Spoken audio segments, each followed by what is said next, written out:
اعوذ باللہ من الشیطان الرجیم بسم اللہ الرحمن الرحیم الحمدللہ رب العالمین والصلاة والسلام علی اشرف الانبیاء والمرسلین وآلہ الطیبین الطاہرین۔ ناظرین محترم، السلام علیکم۔ روز جہانی قدس انٹرنیشنل قدس ڈے کے حوالے سے ہم آپ کے سامنے ایک اسپیشل ایپیسوڈ اس سے پہلے بیان کر چکے ہیں، اسی کی آج دوسری قسط آپ کے سامنے بیان کریں گے۔ ہم نے اس سے پہلے آپ کے سامنے فلسطین کی تاریخ کو اسلام سے پہلے کے بارے میں بیان کیا۔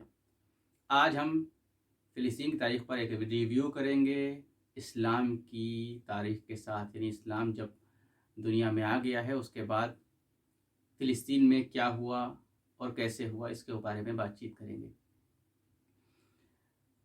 پیغمبر اسلام صلی اللہ علیہ وسلم نے اس دنیا میں آنے کے بعد اور رسالت پر مبعوث ہونے کے بعد اسلام کا پرچار کرنے، اسلام کی تبلیغ کرنے اور دوسرے دیشوں تک اسلام کو پھیلانے کے لیے بہت کوششیں کی، اور آپ کی ان کوششوں میں سے ایک کوشش یہ تھی کہ آپ نے دوسرے مناطق، دوسرے حصوں کے بادشاہوں اور وہاں رہنے والے شہنشاہوں کو خط لکھے، وہاں اپنا ڈیلیگیشن بھیجا، آپ نے نمائندے بھیجے، اور بعض مقامات پر اسلام کی تبلیغ کے لیے آپ نے اپنی فوج بھی بھیجی ہے۔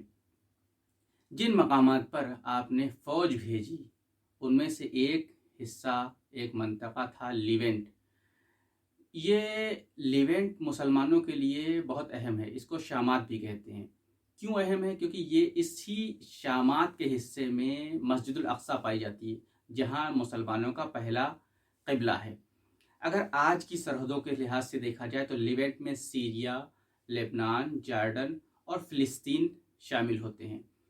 اس ایریے میں سب سے پہلے پیغمبر اسلام صلی اللہ علیہ وسلم نے اپنی زندگی میں اپنے کئی نمائندے بھیجے، جن میں سے ایک تھے حارث ابن عمر، جو اس ایریے میں بصرہ ایک جگہ ہے، اس جگہ کے بادشاہ کے لیے خط لے کر پیغمبر کا پہنچتے ہیں، لیکن ان کو اس جگہ کے بادشاہ شربیل بن عمر الغسانی نے بجائے اس کے کوئی بہتر جواب دیا جاتا اس کو شہید کر دیا۔ جب ان کی شہادت کی خبر پیغمبر اسلام صلی اللہ علیہ وسلم کو ملتی ہے تو آپ ناراض ہوتے ہیں، کیونکہ یہ رسم نہیں ہے کہیں کی کسی نمائندے کو، کسی خط لانے والے کو یا کسی ایلچی کو شہید کر دیا جائے۔ تو پیغمبر اسلام صلی اللہ علیہ وسلم نے جعفر ابن ابی طالب، زید بن حارث اور عبداللہ بن رواح کی کمانڈنگ میں ایک 3000 کی فوج تیار کی اور اس کو شامات کی طرف آپ نے کوچ کیا۔ شامات یہ پیغمبر کا پہلا فوجی آپریشن ہے جو شامات کے ایریے میں آپ فوج بھیج رہے ہیں۔ حالانکہ یہ فوج جب چلی ہے اس کے بعد اس فوج کو کوئی خاص کامیابی نہیں ملی وہاں پر، اور اس فوج کے کمانڈر جعفر بن ابو طالب علیہ السلام کی شہادت بھی واقع ہو جاتی ہے، یعنی ان کی شہادت کے بعد یہ فوج بنا کسی خاص کامیابی کے مدینہ واپس پلٹ آتی ہے۔ اس کے بعد یہ پہلا آپریشن تھا پیغمبر کا شامات کے ایریے میں، لیونٹ کے ایریے میں۔ اس کے بعد دوسرا آپریشن جو پیغمبر نے اپنی زندگی میں اس ایریے کی لیے انجام دیا ہے وہ ہے جنگ تبوک یا آپریشن تبوک۔ اس تبوک میں پیغمبر صلی اللہ علیہ وسلم نے ایک فوج کو وہاں پر بھیجا ہے۔ یہ اور بات ہے کہ جب پیغمبر نے فوج بھیجا ہے تو یہ کوئی جنگ نہیں ہوئی، اصلا وہاں پر جنگ ہی نہیں ہوئی، بلکہ جب اسلامی فوج وہاں پر پہنچتی ہے تو وہاں موجود کچھ قبیلوں کے ساتھ کچھ خاص قسم کے معاہدے کیے جاتے ہیں، کچھ سمجھوتے ہوتے ہیں، اور اس کے بعد یہ فوج بنا رومیوں کے، کیونکہ اس منطقے میں اصل حکومت روم کی تھی، بنا رومیوں سے کسی جنگ کے یہ فوج واپس پلٹ آتی ہے۔ اس کے بعد ایک آخری کام جو پیغمبر نے پھر کیا ہے اسی لیونٹ کے ایریے کے سلسلے میں، وہ یہ ہے کہ جب پیغمبر اپنی زندگی کے آخری ایام میں ہے، پیغمبر کی وفات کے دن قریب ہیں، اس وقت پیغمبر اسامہ بن زید کی کمانڈنگ میں ایک فوج تیار کرتے ہیں، اور تقریباً تمام اصحاب کو یہ حکم دیتے ہیں کہ اسامہ کی فوج میں شامل ہو کر رومیوں کے ساتھ جنگ بجایا جائے۔ یہ اور بات ہے کہ تاریخ اسلام یہاں پر لکھتی ہے کہ بہت سے بڑے اصحاب جن کا نام ہے انہوں نے پیغمبر کے حکم کی پیروی نہیں کی اور خلافت کی لالچ میں اور پیغمبر کے حکم کی نافرمانی کرتے ہوئے وہاں پر جانے سے انکار کر دیا، اور یہ فوج پیغمبر کی زندگی میں مدینے سے کوچ نہ کر سکی، یعنی اتنی دور نہ جا سکی کہ رومیوں سے مقابلہ کیا جا سکے۔ اب یہ حصہ تھا پیغمبر کی زندگی کا۔ یہی فوج پیغمبر اسلام کی صلی اللہ علیہ وسلم کی وفات کے بعد سیریا کی طرف کوچ کرتی، اور یہی اسامہ یہی کمانڈر ہیں۔ اسامہ جارڈن تک پہنچ جاتے ہیں، لیکن اس سے پہلے کہ فلسطین پر اسامہ کی کمانڈنگ میں اسلامی فوج پہنچتی، مسلمانوں کے بیچ میں اختلافات پیدا ہو جاتے ہیں اور بنا کسی خاص کامیابی کے اسلامی فوج کو ایک بار پھر پلٹ کر آنا پڑتا ہے۔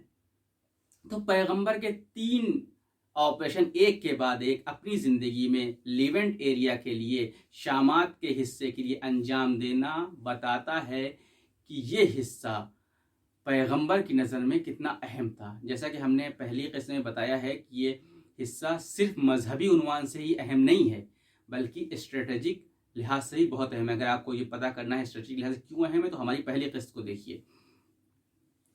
اس کے بعد یہ پیغمبر کا زمانہ تھا، اس کے بعد خلفاء کا زمانہ آتا ہے۔ سب سے پہلے مسلمان خلیفہ ابو بکر ہیں۔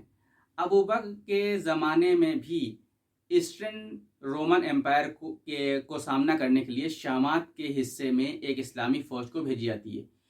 جب یہ فوج چلتی ہے اسلامی فوج، تو اس مقام پر اسلامی فوج بہت سے ایسے مناطق ہیں جن پہ اوپر اپنا جیت کا پرچم لہرایا، جیتا ہے۔ لیکن لیونٹ کا ایریا جو تھا، خاص لیونٹ کا ایریا جس میں فلسطین شامل ہے، جس میں سیریا شامل ہے، یہ وہ ایریاز تھے جن کو ابو بکر کی زندگی میں فتح نہیں کیا جا سکا۔ ابو بکر کی زندگی کے بعد جب ابو بکر کی وفات ہو جاتی ہے تو اس کے بعد عمر کے زمانے میں اسلامی فوج نے بہت سے مناطق کو جیتا ہے، اور عمر کا زمانہ وہ زمانہ تھا کہ جب اسلامی فوج نے لیونٹ، جس میں فلسطین بھی شامل ہے، جس میں سیریا شامل ہے، جس میں جارڈن شامل ہے، اس کو جیتا۔ اور اس کے بعد جب دمشق کو، عمر کے زمانے میں جب اسلامی فوج چلی ہے اور جب دمشق کو انہوں نے جیت لیا ہے، اس کے بعد یہ فلسطین کی طرف کوچ کرتے ہیں اور وہاں یروشلم پہنچتے ہیں۔ یہاں پر تاریخ اسلام لکھتی ہے جو خلیفہ عمر کے نیچر کے تھوڑا سا مخالف سی لگتی ہے، کہ وہ تاریخ لکھتی ہے کہ عمر فوج کی حوصلہ افزائی کے لیے، یہاں پر قابل غور بات ہے، فوج کی حوصلہ افزائی کے لیے اور کمانڈروں کی، افسروں کی کاموں کی دیکھ ریکھ کرنے کے لیے مدینے سے لیونٹ آتے ضرور ہیں، لیکن وہ کس لیے آتے ہیں؟ کیا واقعاً فوج کی حوصلہ افزائی کی ہے؟ کیا وہ ایسی شخصیت تھے جو جنگ میں باقی رہ سکے، جنگ میں رہیں؟ یہ قابل غور بات ہے۔ اس کے اوپر اسلامی ہسٹری کو غور سے پڑھے جانے کی ضرورت ہے، کیونکہ ان کا جو کردار پیغمبر کے زمانے میں جنگوں میں ہے، اس کے لحاظ سے یہ چیز کچھ الگ سی دکھتی ہے۔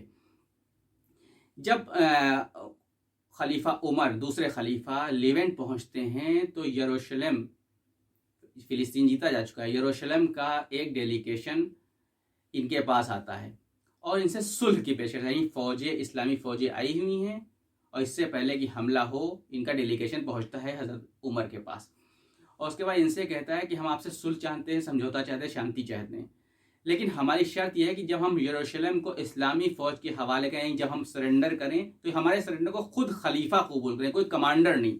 بہرحال حضرت عمر ان کی اس پیشکش کو قبول کر لیتے ہیں۔ اس کے بعد یروشلم کے لوگوں کے ساتھ ایک معاہدہ ہوتا ہے اور معاہدے کے بعد یروشلم اسلام کے حوالے ہو جاتا ہے۔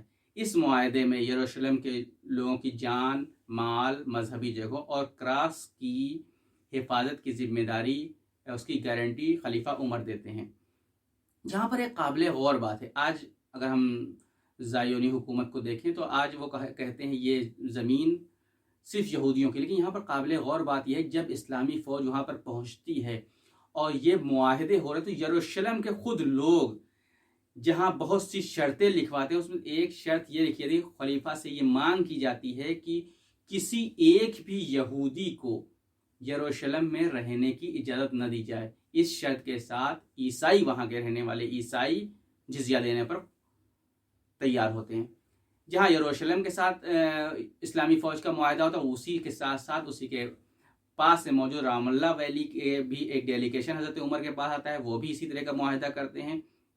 یہ معاہدے ہونے کے بعد، ابھی یہ سب جو ہے باہر ہیں یروشلم کے، یہ معاہدے ہو گئے ہیں۔ اب معاہدہ ہونے کے بعد حضرت عمر یروشلم شہر کی طرف، قدس شہر کی طرف چلتے ہیں۔ جب قدس شہر کی طرف پہنچتے ہیں تو وہاں سفر اور نیوس بطریق نام کے 2 شخص جو وہاں باعزت افراد تھے، جو وہاں کے حاکم تھے، انہوں نے 638 عیسوی میں شہر کے باہر آ کر خلیفہ عمر کا استقبال کیا ہے اور اس کے بعد یہ دونوں افراد خلیفہ عمر کے ساتھ 638 عیسوی میں قدس شہر میں داخل ہوتے ہیں. اور یہ اس طرح سے ایسا تھا کہ اسلامی فوج بنا کسی خون خرابے کے یروشلم اور قدس شہر کے اوپر اپنا جیت کا پرچم لہراتی ہے. لہذا یہ سوچنا بالکل غلط ہے کہ اسلامی فوج نے فلسطین کو، یروشلم کو اور قدس کو خون خرابے کے ساتھ جنگ و جدال کا جیتا ہے. نہیں، یہ قطعا نہیں. تاریخ یہ بتاتی ہے کہ اسلامی فوج جب پہنچی تو وہاں کے مناطق کے لوگوں نے خود اپنے آپ کو اسلامی فوج کے حوالے کیا اور سرنڈر کیا ہے.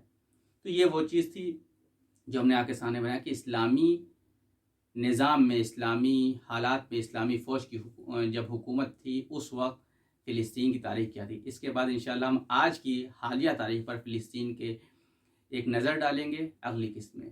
تب تک کے لیے والسلام علیکم ورحمۃ اللہ وبرکاتہ.